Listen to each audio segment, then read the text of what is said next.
Hey everybody, Coach Kyle here with the big guy, Chris Duffin himself. Today we're filming part 3 of lower leg and foot pain. And I decided, what better person than this guy because he has the best feet in the business. So, you can see the tools we have here. This is going to be partner assisted or a little bit more clinical. So we have exciting new Geisha for you, we'll talk about later. But just pain pill, Boomstick will work fine, baby boomer, Mobility ball, and of course, the Mile Rock. So let's go ahead and have you down on your side, Chris, and we will get right to work. Pick a couple tools here. This is very similar to the self-care work in part 2, except, I got the wrong leg here, but you guys will be fine. Except it's a little bit easier for me to manipulate this tissue while Chris can sit back and relax because he doesn't have to be hunched up working on it himself. So where I'm looking here is affecting the tissue right along, this will be both sides, but right along the bone. Chris has a bunch of tissue. If there was some dysfunction, obviously we could come out here more into the belly, but we're looking to separate this big muscle mass from the actual bony landmark here. So everywhere we would be going would be similar to this right down along the leg. I'm only going to show one side because we've demonstrated this quite a bit, and getting into the other side is going to be the exact same. We're just going to flip them over. So we'll start with the Mobility ball up fairly high. Guys should already know my magic rule by now. I'm looking for about 3 spots and about 3 different repetitions. So once I have that vice method, I have that tissue pinned, I'm going to have Chris flex and extend his foot and work some circles in there. If we're working circles just for fun because we are affecting peroneals, we are going to work both directions of that circle. I've done this work quite a bit on Chris, so I know about where this tissue level is usually at. However, this can be super tender, so definitely check in with your training partner or your client before you dive in too deep here.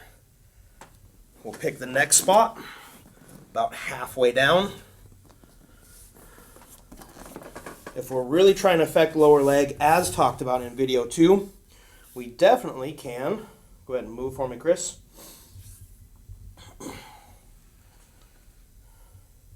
We can definitely do this on both sides. So I would have the pain pill on the other side, or sorry, the Boomstick on the other side, and the Mobility ball on this side. We want to work it from both angles. I'm not going to flip them over again just for efficiency of time here in the video. Same moves, other side of the leg. One last place here.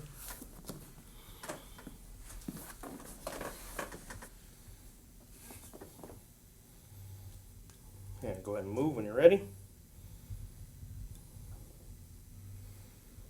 One interesting thing to watch whenever you're looking at tissue is the quality of movement. Things were a little more restricted up high.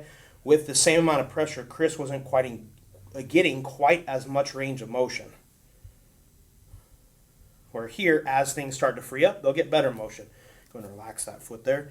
Anytime they're moving and we see jittering or hard stops and starts, that's another indicator that might be somewhere you want to spend a little bit of extra time. Could have told it by my facial expressions as well. That is another good telltale sign.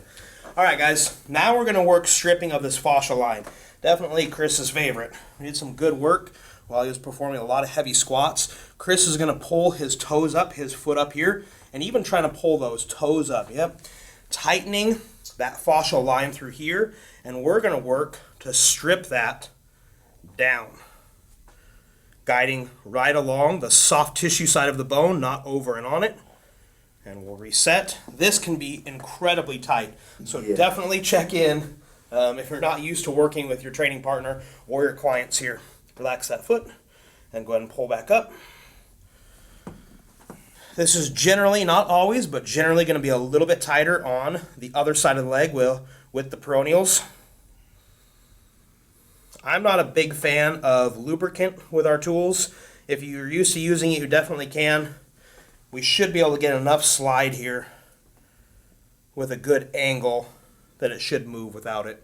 Also, definitely another good sign and or indicator of the quality of that fascial tissue. It's a little bit better than the last time we were in there. That actually was pretty good, yeah. A lot less than 900,000 pound squats though. Let's go ahead and go face down. Now, this is a great demonstration. I joke with Chris with the best feet in the industry, but everybody knows Chris has a very healthy wide foot. We talk flat feet a lot, arches a lot. It doesn't really matter to us as long as your foot does its job and it's healthy. This is not a comparable skeleton to the size of Chris's frame, but you can see the difference in feet here. This is one of the problems. We have the small, tight foot. Now, just because Chris's foot is flatter, it doesn't mean that all of his tissue and fascia is super healthy. So we're going to help with that. We're going right off the heel point here, which is about here, all the way up into this point of the foot. You can roll over, work toes, other things as well. The majority of what we're working is right through here, through the bottom of the fascia. Bottom of that plantar surface. I'm going to switch to a baby boomer for this one. Chris, go ahead and scoot up just a hair for me if you would, please. I can work rolling. Works really well with the larger tool. And even though we're at an angle, that knurling is just going to grab the tissue well, so I can actually go uphill and over that ankle, working all sides of connective tissue through that big bony landmark, which can be quite tender as well, so be mindful. And I can put some pretty good pressure through here. And if you bring that camera around, we'll point right to this area here. Even though Chris has a fairly wide foot, we can see when I put pressure, that foot actually smashes out a little bit wider, and it's spreading that foot even wider. It can be a great warm-up if you have feet issues, because it's helping spread that tissue out. And again, we can do this on the ground. We can go all the way over the toes, working that medial arch, that lateral arch, everything in between. Getting into some very nice stripping through the foot. I like the baby boomer for this, just a little bit easier to handle. I really like it for hands and feet. This can be done active as well. Chris, go ahead and curl your toes, and the thought of curling your foot up, yeah. And then we strip that down. Other movement can happen as I strip. Chris, go ahead and pull your toes towards the table, so the other direction. Yeah, you can see how nice that opens up the foot, and I continue to lengthen that tissue as well. One of the misused tools, or not necessarily misused, but not frequently used enough in my opinion on the bottom of the foot, is any of our scraping tools. So I've got a mile rock here, and I won't spend a bunch of time scraping the bottom of Chris's foot, but I just want to highlight how well this tool fits the bottom of the feet. Most people don't work on their own foot or clients' feet enough, and just look at these lines here, exactly how they fit multiple parts of the body, but the foot really well. And of course, because there's a lot of fascial stuff in there, we could get through and work all of that fascial anatomy with normal scraping. Now I'm going to have you pull off the table just a little bit where you originally started. Perfect. I like most of the foot supported on this, especially when we get to a heavier implement. We'll start with just the boomstick. As we roll tissue, we'll get some active rolling first. Just take care of it, warm it up. This tendon is really interesting to note. It likes to push off to the side a lot. And I highlighted this before, but we can actually grab that with this knurling and make sure we're applying pressure directly down on it. It is fairly movable, even in a tight leg and foot. However, it wants to run away from you. That knurling, one more time to show, I'm off of it, it's shoved over this way. I can pull it right back underneath me and get right on top of that. And I'm sure Chris can attest to the difference in feeling there. Oh yeah. It's actually pretty tight through there. Yeah. We can actually cramping a little bit last night, so that's why that makes I pulled sense. this leg up. We can roll all the way down again to bony landmark, getting some soft tissue work off there. The reason I like to highlight the smaller tool, I talked about this in self-care. If you know your anatomy real well, we have two big parts of gastroc that attach up here, actually way up here, but they come up through the sides, both of those heads, where soleus is more deep and in the middle. Just like it ran away from us here, we can actually capture that tissue and find that exact tight line and get through it really well through here. Same thing with this big medial head. Chris has got pretty muscular calves here. I can do a good job of grabbing it to make sure I stay just on that tissue. You can't feel what Chris and I just felt. There's something in there special that needs a little TLC. We can add our foot movement in there. Yep. Same movement, super easy. We'd recommend about 3. More in a clinical setting if there's more dysfunction here. I won't spend a ton of time with it, but Chris can pull his foot in. So yep, pull toes in.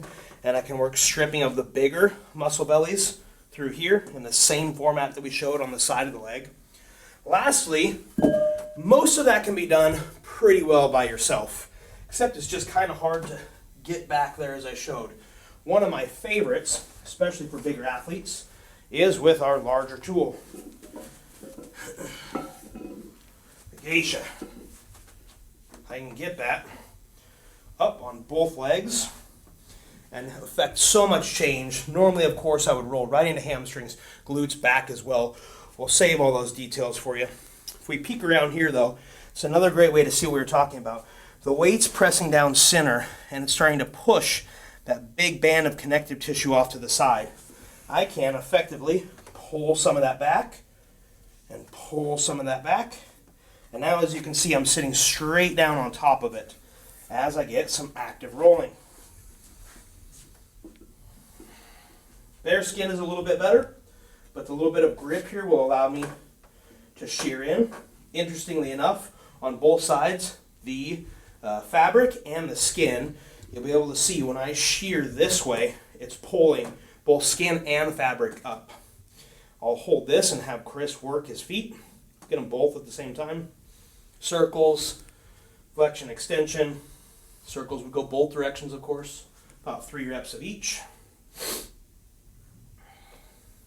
The nice thing about this is, it's our new design. It's actually plate loaded. I'm not putting a bunch of weight on here. It could be loaded a bunch heavier, but even with a light one, I can get up in here and put quite a bit of pressure, especially if Chris is on the ground. This can roll all the way down to the bottom of the leg and sit on that tissue. A really nice place to just let this hang out statically. We could spend 3 to 5 minutes here, up in the belly, and up on the top of the attachments. One of my favorite places to let this hang out is right there on the end. I can support that with a kettlebell or something on the ground if there's a foam roller underneath his feet, and then I can go work into other areas. Lastly, we'll just show with this big guy a little bit of cross fiber on the way up. So keep in mind, everything we're showing here goes back to video 1. If you're not doing a good job moving well in your squat, deadlift, daily living, whatever it is you're doing, you have some ankle and foot dysfunction, you're forever going to have problems. Soft tissue work, self-care, partner-assisted care is not going to fix that. So take care of your movement first, use your foot well, and then, where needed, get some self-care or, as Chris has me, some clinical or partner-assisted care. Anything to add to that, Chris? This was one of my highest priorities in that 1,000-pound squat cycle, because the articulation down here really affects what you can achieve up here, and a lot of people don't realize that some of their hip shifting or inability to get in position can be related down here. So it was really critical with the volume that I was sustaining to do that. And then really excited for the loadable Geisha. Should be coming out in the next few weeks, and you'll see more details on it, but it is just a phenomenal product. Can't say enough about it.